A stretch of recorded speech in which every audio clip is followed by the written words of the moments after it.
Gilles Taïeb, 20 ans plus tard, 20 ans toujours, ça vous fait quoi d'être encore au milieu de 2000 personnes qui attendent pour recevoir une paire de lunettes qui vient de France? Ça me fait à la fois plaisir et beaucoup de peine. J'aurais bien aimé qu'après 20 ans, on n'ait plus besoin de faire des lunettes et que toute la société israélienne puisse offrir ses lunettes. Parce que, effectivement, comme tout le monde, je vois le développement de cette société.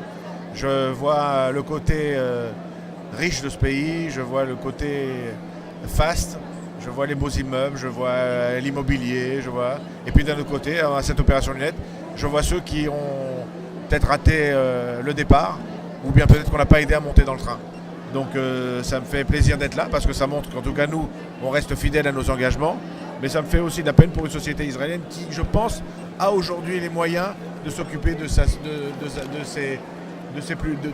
des membres de son peuple les plus faibles. Alors les autorités françaises étaient là aujourd'hui auprès de vous, ils ont assisté au déroulement de cette journée et ils ont été super impressionnés. Ben vous savez, moi ça fait 20 ans que je dis aux autorités françaises que nous sommes des Juifs de France, mais nous sommes des Français. Alors que nous avons choisi Israël parce que Israël c'est dans notre cœur, mais que la France devrait s'enorgueillir d'avoir des citoyens comme nous qui faisons des choses dans un pays qui est si souvent montré du doigt et avec lequel il y a ce petit, comme je le disais même pendant ma campagne électorale, il y a un petit désamour entre la France et Israël, une envie de s'aimer mais une incompréhension. On peut montrer que la France, à travers nous, a la chance d'avoir des citoyens français comme nous, et montrer aux Israéliens qu'elle peut continuer à compter sur un pays qui a aussi des citoyens comme nous, qui sont des Juifs, qui ont reçu une éducation française, qui sont fidèles à leurs traditions, et qui viennent faire du bénévolat en Israël et leur apporter aussi ce petit côté de France et de ce que la France nous a apporté. Alors ça fait des années que personne ne venait parce qu'ils considéraient que c'était pratiquement normal que des Juifs viennent aider des Juifs en Israël. Et moi je leur dis venez parce qu'en Israël, à chaque fois qu'on nous reçoit, on met des drapeaux français partout et on nous rappelle qu'on est des Français. Même si on est des Juifs, on nous rappelle qu'on est des Français et c'est la France qui se déplace.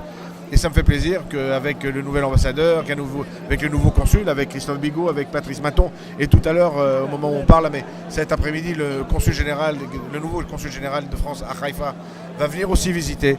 Ils viennent et ils se rendent compte de ça. Et puis surtout, ils vont prendre un autre canal. C'est-à-dire qu'il va y avoir une communication par le ministère des Affaires étrangères françaises sur une opération humanitaire réalisée par des médecins français en Israël. Et je pense que la presse va regarder ça différemment. Et pourquoi ne pas parler aussi de ça dans la presse française plutôt que de montrer Israël toujours avec des yeux déformés. Nous, on va leur montrer avec les vrais yeux, et c'est le cas de le dire, avec une vue corrigée. Alors en quelques chiffres, parce que les chiffres ça parle beaucoup, que représente cette opération ? Alors cette opération, parce que les chiffres sont impressionnants, c'est entre 4000 et 5000 personnes consultées à chaque fois, depuis 20 ans. Donc pour ceux qui font vite le calcul, et c'est pas compliqué, c'est entre 80 000 et 90 000 personnes qui ont reçu des lunettes depuis 20 ans. C'est à chaque fois l'équivalent de $1 million qui sont offerts, puisque c'est le coût réel de cette opération, si on devait la valoriser. Donc calculer 20 ans, ça fait $20 millions que nous avons épargnés et que nous avons pu offrir au peuple israélien. Et c'est donc avec nous une grande fierté de montrer une opération où les gens viennent travailler, se déplacent, payent leur billet d'avion, payent leur séjour, et en plus ils travaillent pendant 20 heures par jour. C'est vraiment le don de soi, et c'est un exemple, je pense, qu'aucune autre organisation ne peut revendiquer.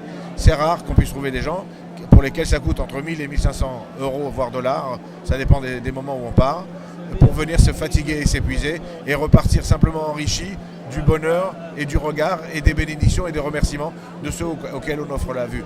Voilà, c'est toute ma fierté. Alors la campagne électorale est terminée, mais pour vous ça continue ? Moi, ça a commencé avant l'opération, avant la campagne électorale. La campagne électorale était encore une étape dans notre engagement.